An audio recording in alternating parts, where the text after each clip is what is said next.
नीतीश के बगैर भाजपा की राजनीति अधूरी, और अब तो भाजपा ये दोनों एक दूसरे के लिए मजबूरी है ना।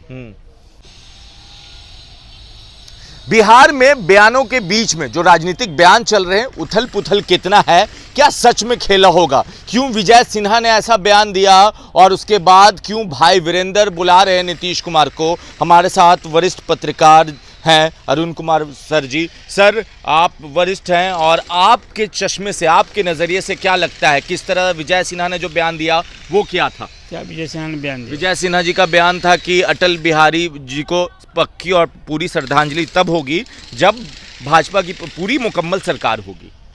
तो अब ये पार्टी के नेता हैं, ये बात यदि वो कह रहे हैं अपनी जगह है। पार्टी के लिए हर कोई पार्टी चाहती है कि उसकी अकेली सरकार हो।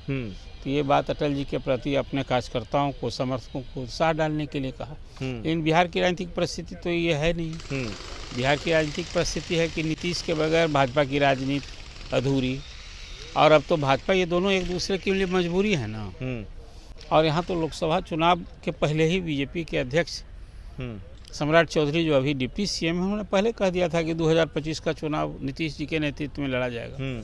अब ये सब कन्फ्यूजन अमित शाह जी के बयान के बाद हुआ। जी, वही सवाल जो उनसे सवाल किया गया कि भाई अब क्या नीतीश जी के नेतृत्व, कहा कि भाई अब तो हमारी पार्टी का एक अलग डिसिप्लिन है, हम लोग संसदीय वोट से विचार करेंगे। यहीं से कन्फ्यूजन शुरू हुआ कि क्या कोई रीथिंक हो रहा है, बिहार में भी मुंबई का फार्मूला लागू होगा क्या। तभी से नहीं हुआ है। जी सर। लेकिन अब विजय सिन्हा का जो बयान है, विजय सिन्हा ने तो कहा कि हमारा संदर्भ कुछ और था। सफाई दी भी, ये भी आपने देखा होगा। अब भाई वीरेंद्र ने कहा कि भाई दरवाज़ा खुला हुआ है। अब उनका दरवाज़ा खुला है और तेजस्वी ने बंद कर रखा है। अब तेजस्वी के प्रति कुछ ख्याल दूसरा हो गया। देखिए, ये पौ बारह है नीतीश जी की, पूरे बिहार की जो राजनीतिक बनावट है। मैं मानता हूँ कि बीजेपी के लिए बगैर नीतीश, जो मैंने आपसे कहा, मजबूरी है। और लालू जी के लिए भी अकेले तो चुनाव लोग लड़ के देख रहे हैं, इसलिए यहाँ पिछड़ा गोलबंद नहीं हो जाए, इसीलिए बीजेपी नीतीश जी को साथ लगा तभी लालू प्रसाद को सत्ता से बाहर कर पाई बीजेपी। और लालू प्रसाद को भी समझ है कि भाई नीतीश साथ आ जाएंगे तो हमारी ताकत कुछ और हो जाएगी। और अभी बैठे बैठाए सत्ता मिल जाएगी, फिर दो बार तो तेजस्वी इसी में आ गए, पावर बन गए। इसलिए इस ऐसे बयान का जब चुनाव नज़दीक आता है, लेकिन हाँ, ये विडम्बना है। इतने लालू जी की लंबी, खासकर नीतीश जी की लंबी राजनीतिक यात्रा, ये बड़ा कद। अब वो कभी इधर कभी उधर। पलटू राम नाम किसने दे दिया? लालू जी ने दिया था। अब फिर उनके लिए दरवाज़ा खोलने की बात हो रही है। जैसे अमित शाह जी ने कह दिया था कि नीतीश बाबू के लिए दरवाज़ा बंद है। तो राजनीति में कोई दरवाज़ा ना बंद होता है, ना कोई अस्थाई दोस्ती होती है, ना सब ये अवसर की राजनीति, कुर्सी की राजनीति है। सर, मेरा सवाल इसी में है कि आप इतने साल से पत्रकारिता कर रहे हैं, बहुत सारी चीज़ों को बहुत नज़दीकी से देखते हैं। आपको क्या लगता है कि बिहार में कुछ खेला हो सकता है, कुछ उथल पुथल हो सकता है? कुछ नहीं, ना कोई खेला हो सकता है। अभी चुनाव में एक और नीतीश कुमार का चेहरा, दूसरी ओर तेजस्वी। अब इसमें एक नया पार्टनर आ रहे हैं, प्रशांत किशोर, किसका खेला कितना बिगाड़ते हैं, वो देखना दिलचस्प होगा। लड़ाई आज भी महागठबंधन और एनडीए के बीच है। कोई खेला नहीं मुझे दिखता है। आप सवाल और बोल, क्या है सवाल? नहीं, सवाल इसी को आगे कर लेते हैं। मतलब आपको लगता है कि नीतीश कुमार बीजेपी के साथ ही 2025 का चुनाव लड़ेंगे? लगना क्या, तो जब बीजेपी रोज जयकार कर रही है, अभी आपने देखा कोर कमेटी की बैठक प्रदेश की हो रही है, राष्ट्रीय स्तर पर हो रही है, एकजुट होकर लड़ना है।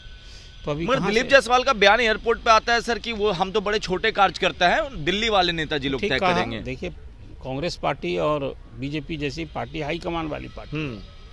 यहाँ नीतीश जी अपनी पार्टी के हाईकमान हैं, लालू जी अपनी है, जो बोल दिया वही कानून हो गया, नियम हो गया, स्टैंड हो गया। तो इतनी बात बोलने का क्या उसको गलत मानते हैं? वो ठीक कहा कि भाई हमारी हाईकमान वाली है, कोई बड़ी बात करनी होगी तो हाईकमान करेगा। इसका दूसरा अर्थ कहाँ निकलता है? मगर सवाल एक सर कि आपसे पूछना चाहेंगे, मेरा तजुर्बा कम है, कि आपने 2005 के बाद कभी सुना था किसी बड़े नेता का, बीजेपी का, कि हमारी बैठक होगी तब हम डिसाइड करेंगे कि मुख्यमंत्री का चेहरा कौन होगा? वो तो जहाँ तक 15 हो, 20 हो, या उसके बाद 10 हो, या फिर जो भी दौर हुआ हो, उसमें तय होता था कि नीतीश कुमार ही मुख्यमंत्री होंगे। आपने मेरी बात सुनी, ध्यान नहीं दिया। नीतीश जी को बीजेपी ने कब अंगीकार किया, आप जरा याद कीजिए। मुंबई का अधिवेशन मालूम है, याद है कि नहीं? जब पहली बार बीजेपी ने नीतीश जी को गले लगाया था, तो मैंने आपसे कहा ना कि बीजेपी के लिए नीतीश जी मजबूरी है। अब ये कहा नहीं कहा हर लोकसभा के चुनाव के पहले। हालत ये है कि बड़े भाई की भूमिका में रहे, अधिक सीटें भी रही बीजेपी की तभी मुख्यमंत्री रहे। तो चुनाव के पहले अभी तो पहले से ऐलान हो चुका है, मुझे कोई दूर तक ना कोई खेला होने का दिखता है। और भाजपा तो बिल्कुल कहा सिर माथे चढ़ा रखी है। सत्ता जो मिली हुई है अभी सत्ता को फिर सत्ता अभी देखते हैं दूल्हा वही रहता है, बारात बदलता है पीछे वाला, कभी राजद कभी बीजेपी। और क्या सवाल है भैया?